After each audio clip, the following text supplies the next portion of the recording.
Good morning, brothers. JK, your brother in this struggle here on my way back from the gym. Did I say good morning? It's afternoon. Today, I'm going to talk about fantasy, but from a different perspective. And this topic is courtesy of Reboot Hero. Reboot Hero is a recovered brother in our program, going on 3 or 4 years right now. And he is a concierge. He's also a coach for specific things, mostly emotional release. Guys who are struggling to identify their emotion and who have a lot of emotions stacked up. He's the brother within our program that helps you release those emotions. Anyway, we were having a meeting yesterday and he brought up this important point that I think is relevant to all of us. We often think of fantasy in the context of something that we wish was happening to us now sexually, or something we're hoping to happen in the future. Which means, oh my God, I can't wait to have sex with that girl. Wouldn't it be cool if I could do this and I could live out this fantasy and that fantasy? The reason why I say in the future is because it also leads to us watching pornography and acting out in the future. However, he brought up an important point. From speaking to some of the brothers when he coaches them, he realized that a lot of guys live in the past. What this means is that a lot of brothers are doing the coulda, shoulda, woulda thing. Oh my goodness, it's not only sexual, it's just like, it could be in terms of relationships. Oh, if I didn't do that, if I played the game differently, my wife wouldn't have left me. I wouldn't have lost this relationship. This chick wouldn't have blown me off, right? She wouldn't have ignored me. I would have had this career change. I would have made this money. I would have taken advantage of that business opportunity, and who knows, I would have been a gazillionaire by now. If I had known this person was going to betray me, God, I would have gotten rid of them. If I knew he was going to insult me, God, I should have kicked his ass. I shouldn't have let him get away with that. And we live all these fantasies, revenge fantasies, sexual fantasies, financial fantasies, all these fantasies, we live them in our head. And the problem with that is that all the neurochemicals that are released when we so vividly imagine these scenarios are connected to our addiction, because this addictive behavior, pornography and masturbation, is a process or behavioral addiction, which means that we are not really addicted to dopamine or the release of endogenous opioids when we orgasm. We are addicted to the process. Many of us are addicted to the chase. We're addicted to the multiple tabs. We're addicted to looking for the right genres. We're addicted to that little spark that comes up when you're like, oh shit, this is what I'm gonna watch now. And then it goes away and then you go on to the next thing. So we are addicted to the process. When you are fantasizing about the past and you make that a habit, you activate the behavioral aspect of that and you end up slipping and relapsing because of fantasy from the past. It's a comfortable place to live. It feels good.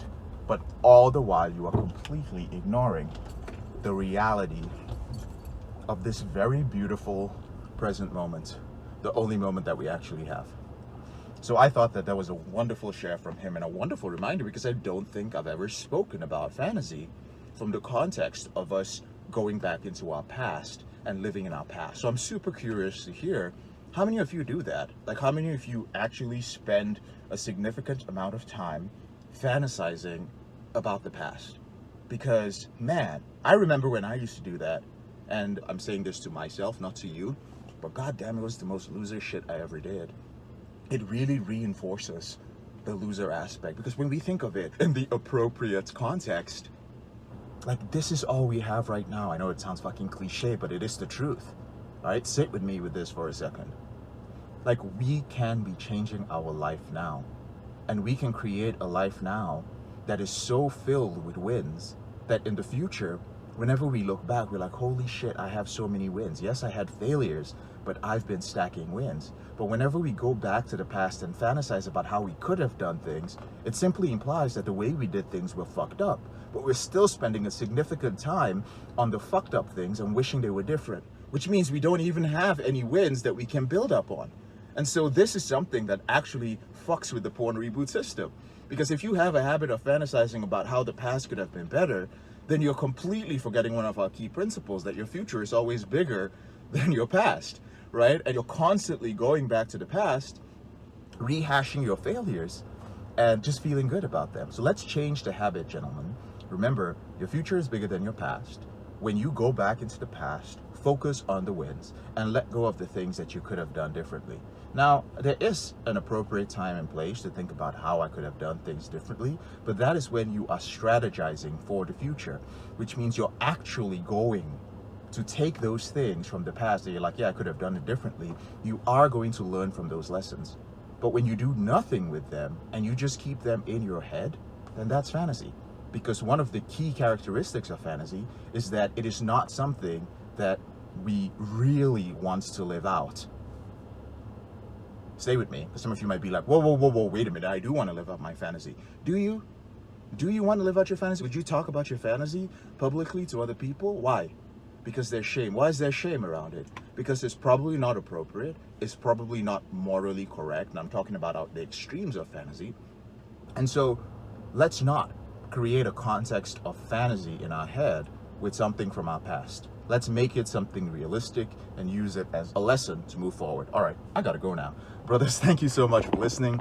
Listen, if you would like more contact with me, if you'd like to interact with me more, if you'd like to be around a community of brothers who are implementing these principles, who are ending their behaviors, brilliant guys. We have so many guys right now, courtesy to the length of time this program has been around, who are recovered brothers, who are brothers in the late stage and the maintenance stage. There is so much wisdom within our groups. And if you are a brother, that means join the group. There's a link in the description below. Also, if you are a gentleman who is over the age of 25, if you are a business owner, if you are an executive, you're a busy professional, you don't have time to go sit on a therapist's couch. You don't have time to beat around the bush with somebody who's trying to find out the root cause. If you just need to control this behavior in the present and have the confidence that your future is going to be free of this behavior, the roadblocks are going to be out of your way and you're going to be able to accomplish your familial, your career, and your spiritual goals, then get on a call with one of our REBOOT strategists. They are the men who are going to find out whether we can help you. I want to make it clear, our program is not for everybody, but get on a call, find out if you're a good fit. No one's going to pitch you anything. They're just going to find out. If they think you're a good fit, they're going to let you know, and then you can decide from there. All right, gentlemen, thank you so much. I'll talk to you guys later.